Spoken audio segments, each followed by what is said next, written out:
As the war in the Middle East intensifies and looks set to continue that way for the foreseeable future, the president, over the weekend and into the week, was mostly napping, and very conveniently, all his various scandals tend to disappear from any headlines. Not that they usually dominate headlines in a friendly press anyway, but now they're especially absent, which isn't just a shame, it's actually a danger, because as Americans, we can recognize tragedy on the other side of the globe and fully sympathize with it, while also recognizing that our attention might be best focused on our own urgencies if we'd like to avoid a similar fate. Because if intelligence failures and a porous border and tightening gun control policies are among the many factors to blame for this event, well, we have that trifecta of danger already in progress here too, except with our border on a much more massive scale. If 80 gaps in the 25-mile Gaza border are a hazard, well, what do we call 10,000 crossings a day across 2,000 miles? Now, sure, it's not 10,000 jihadis a day at our border, but these masses of humanity are moved by the cartels, who have the same moral compass as Hamas, and regardless, it is the same opportunity for jihadis to enter this country if they'd like to take advantage. That is to say, it's not lacking compassion to observe global catastrophe and draw lessons for our own country from it. It's lacking intelligence to do anything otherwise. What sense does it make to focus our attention and resources on controlling a problem across the globe when that same problem exists right at our doorstep? But the idea of minding our own business first, of course, rests on the premise that it is, in fact, our country in the first place. Perhaps an illusion entirely. Often politicians sell us the line that America is so great that we can do both and. We can be strong and active both at home and abroad.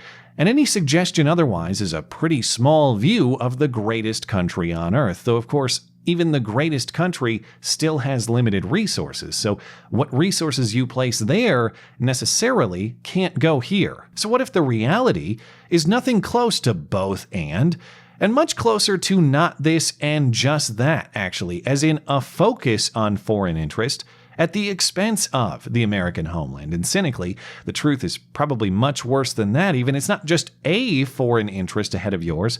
It's a long line of them, and you're all the way at the back. So it's not that this story is necessarily unique, and of course, it's not to imply that we don't have plenty of involvement on the other side of this conflict too, because of course we do. But this is a particularly egregious example of a federal government organized not to represent you, but to represent someone else on the other side of the globe. Of course, given the attack in Israel, there's renewed scrutiny on Biden's prisoner exchange deal with Iran last month, in which the administration agreed to free up some $6 billion in Iranian assets in exchange for the release of 5 Americans detained in Iran. After the weekend's attack, Hamas spokesmen say Iran helped plan it. Less than a month prior, the Iranian president said they'll spend the prisoner exchange money wherever they want to, reasonable to assume that point A has at least something to do with point B. But much more quiet in that scrutiny is the fact that management of Iranian money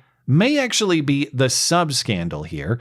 If we have Iranian spies in the administration crafting that Iran policy in the first place, because it sure looks like we do. The week before the attack, 2 Wall Street Journal reporters broke the story. Multiple senior members of the State Department and Defense Department are actually part of an Iranian influence network, and according to the stash of emails they've recovered, these officials were crafting U.S. policy at the direction and approval of the Iranian government. Before we even get to those emails, the pieces of that conclusion have actually been present for months. This story just solidifies it. Robert Malley, Biden's special envoy to Iran, was suspended from his job and his security clearance in June, and has since been under investigation for mishandling classified material. Malley is not just some guy hanging around the office. He's the State Department's top Iran official, and he's been personal friends with Secretary of State Antony Blinken since childhood and throughout their upbringing.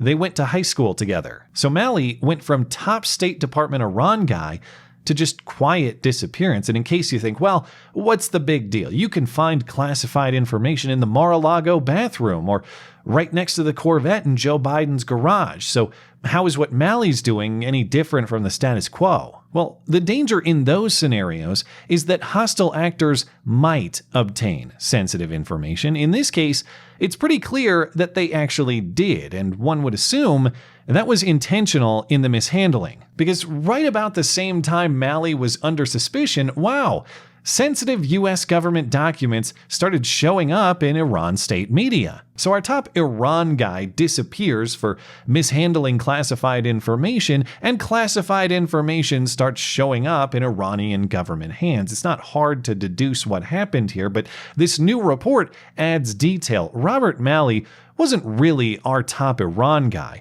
He was actually Iran's top America guy. According to the report and the emails it cites, Robert Malley was funding, supporting, and directing an Iranian intelligence operation designed to influence the United States. This project was called the Iranian Experts Initiative, so the experts strike again. Through it, the Iranian government was recruiting Western academics, meeting them abroad to receive their loyalty and issue directions for how to influence the US government. Though, of course, eventually it wasn't just influence that Robert Malley achieved at the State Department. It was a job at the highest level crafting Iran policy. And Robert Malley brought his Iranian Experts Initiative friends to the administration too. So while Malley is now officially out on leave, there's still at least one more in a high-level position who isn't. The emails in the report show a woman named Ariane Tabatabai is also a part of this Iranian influence network. Who is Tabatabai? Well, she's a person Robert Malley personally brought into Biden's administration. She was first at the State Department. She was a diplomat on Malley's Iran nuclear negotiation team under Biden. And now she works at the Pentagon, where she's currently the chief of staff for the Assistant Secretary of Defense for Special Operations. So not only did she negotiate with hostiles while being part of a propaganda network for those hostiles, she's now working with our spec ops, who of course handle our most risky and difficult military operations should any heightened conflict arise. Emails recovered by the Wall Street Journal reporters show Tabatabai consulting with and seeking advice from Iran's foreign ministry before attending policy events. Before she gave congressional testimony in 2014, she asked an Iranian official for advice on how to deal with other witnesses who are Iran critics. She sent an Iran-sympathetic article she published in the Boston Globe to this Iranian official for praise and recognition, and also in these emails, the Iranian government was very pleased with the results of their project. Well, maybe it was all just an accident, a Biden defender might say, a preposterous explanation on its face, of course. Man, I can't believe that Iranian-born lady who we put in our government has lingering loyalties to Iran. Even if that did somehow surprise you, there is plenty of reason otherwise to believe that the Biden administration knew exactly what they were doing and exactly what these Iranian assets were doing too. We know that U.S. intelligence previously intercepted communications from the Iranian official overseeing this influence project. If so, the names of those involved in the project would be part of those communications. But even if not, these connections would emerge in a standard security clearance screening. You get grilled on foreign contacts.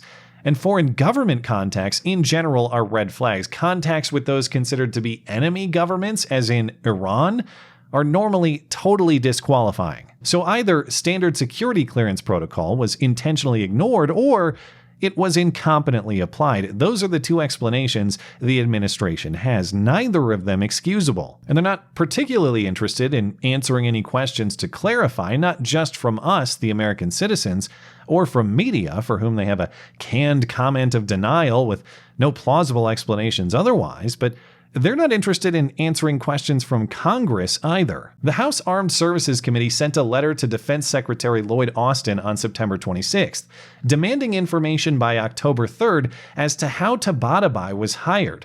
But the Defense Department let that deadline pass without any response. As of now, her job overseeing sensitive information to craft policy and advise special operations remains intact. And I suppose I understand why the preference is not to answer. The answers are quite likely very consequential, because this shouldn't just be a matter of losing your job or not. This should be a matter of things much more severe. Remember that treason is the only constitutionally defined crime. It's a very simple definition, and it's hard to argue that these allegations aren't at least adjacent, if not a direct fit. Outside of actually levying war against the United States, treason is adhering to U.S. enemies, giving them aid and comfort. Ongoing consultation to the effect of, "Yes, master, what is your bidding?" is certainly aid and comfort. Now, granted, not all of these emails with Iranian officials happened while these two were in U.S. government positions, but given the revolving door, it's very tough to believe that they entered U.S. government and just suddenly changed their loyalties. As far as the enemy ingredient to the treason charge, that doesn't rely on some